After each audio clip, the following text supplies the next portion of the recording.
आदरणीय अध्यक्ष महोदय, मैं आपका और सदन के सभी माननीय सदस्यों का हृदय से आभार व्यक्त करता हूं कि हमने इस महत्वपूर्ण अवसर पर एक सामूहिक चर्चा का रास्ता चुना है, जिस मंत्र ने, जिस जयघोष ने देश की आजादी के आंदोलन को ऊर्जा दी थी, प्रेरणा दी थी, त्याग और तपस्या का मार्ग दिखाया था, उस वंदे मातरम का पुण्य स्मरण करना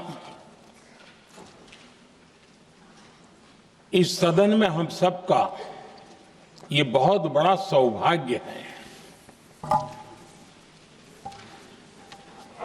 और हमारे लिए गर्व की बात है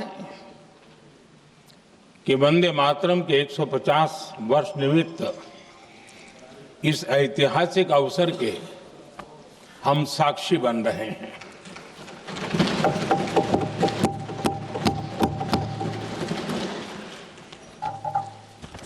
एक ऐसा कालखंड जो हमारे सामने इतिहास की अनगिनत घटनाओं को अपने सामने लेकर के आता है। ये चर्चा सदन की प्रतिबद्धता को तो प्रकट करेगी, लेकिन आने वाली पीढ़ियों के लिए भी, दर पीढ़ी के लिए भी ये शिक्षा का कारण बन सकती है, अगर हम सब मिलकर के इसका सदुपयोग करें तो। आदरणीय अध्यक्ष जी, एक ऐसा कालखंड है जब इतिहास के कई प्रेरक अध्याय फिर से हमारे सामने उजागर हुए हैं। अभी अभी हमने हमारे संविधान के 75 वर्ष गौरवपूर्व मनाए हैं। आज देश सरदार वल्लभ भाई पटेल की और भगवान बिरसा मुंडा की 150वीं जयंती भी मना रहा है। और अभी अभी हमने गुरु तेग बहादुर के 350वां बलिदान दिवस भी मनाया। और आज हम वंदे मातरम की 150 वर्ष निमित्त सदन की एक सामूहिक ऊर्जा को, उसकी अनुभूति करने का प्रयास कर रहे हैं। वंदे मातरम 150 वर्ष की यात्रा अनेक पड़ावों से गुजरी है, लेकिन आदरणीय अध्यक्ष जी, वंदे मातरम का जब 50 वर्ष हुए तब देश गुलामी में जीने के लिए मजबूर था। और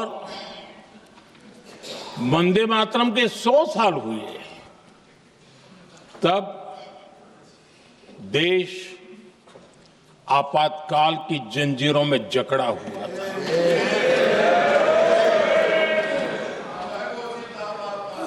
जब वंदे मातरम 100 साल के अत्यंत उत्तम पर्व था, तब भारत के संविधान का गला घोंट दिया गया था। जब वंदे मातरम 100 साल का हुआ, तब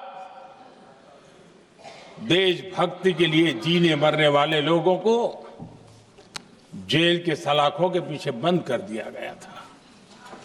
जिस वंदे मातरम के गीत ने देश को आजादी की ऊर्जा दी थी, उसके जब 100 साल हुए तो दुर्भाग्य से एक काला कालखंड हमारे इतिहास में उजागर हो गया। हम लोकतंत्र के गिरोह में थे,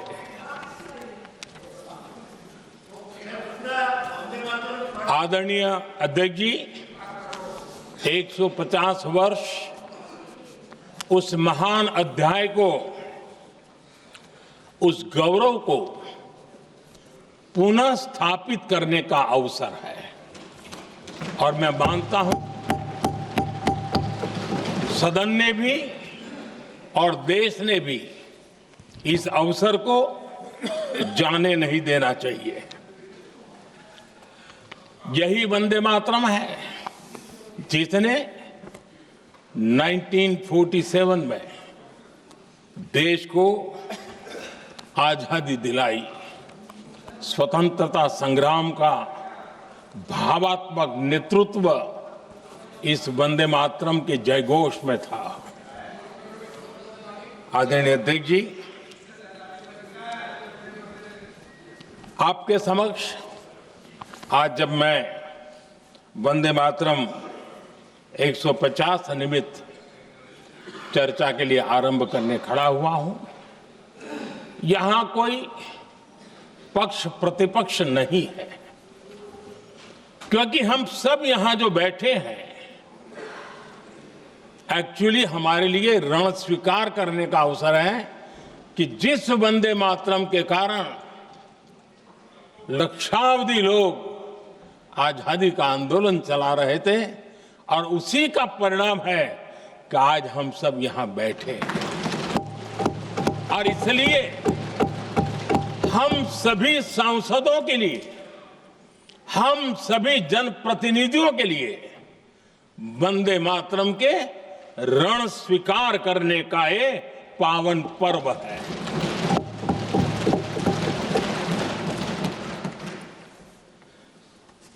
और इससे हम प्रेरणा लेकर के वंदे मातरम की जिस भावना ने देश की आजादी का जंग लड़ा,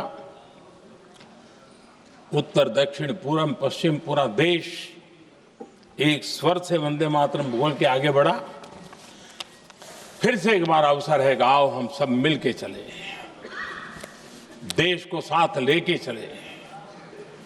आजादी के दीवानों ने जो सपने देखे थे उन सपनों को पूरा करने के लिए वंदे मातरम 150 हम सबकी प्रेरणा बने, हम सबकी ऊर्जा बने और देश आत्मनिर्भर बने।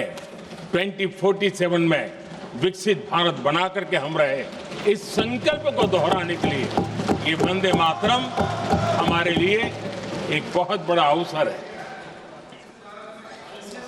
आदरणीय अध्यक्ष जी, दादा तबीयत तो ठीक है ना? नहीं, कभी कभी इस उम्र में हो जाता है। आदरणीय अध्यक्ष जी,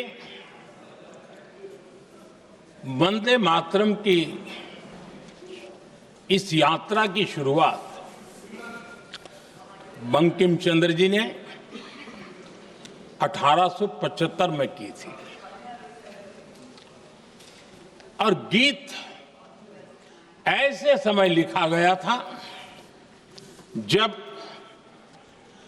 1857 के स्वातंत्र संग्राम के बाद अंग्रेज सल्तनत बौखलाई हुई थी, भारत पर भांति भांति के दबाव डाल रही थी, भांति भांति के जुल्म कर रही थी और भारत के लोगों को मजबूर किया जा रहा था अंग्रेजों के द्वारा। और उस समय उनका जो राष्ट्रीय गीत था, गॉड सेव द क्वीन, इसको भारत में घर घर पहुंचाने का एक षड्यंत्र चल रहा था।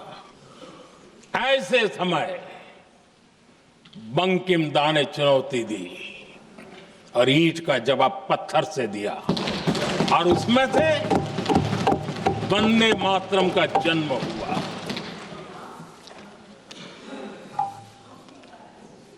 इसके कुछ वर्ष बाद 1882 में जब उन्होंने आनंद मठ लिखा तो इस गीत का उसमें समावेश किया गया।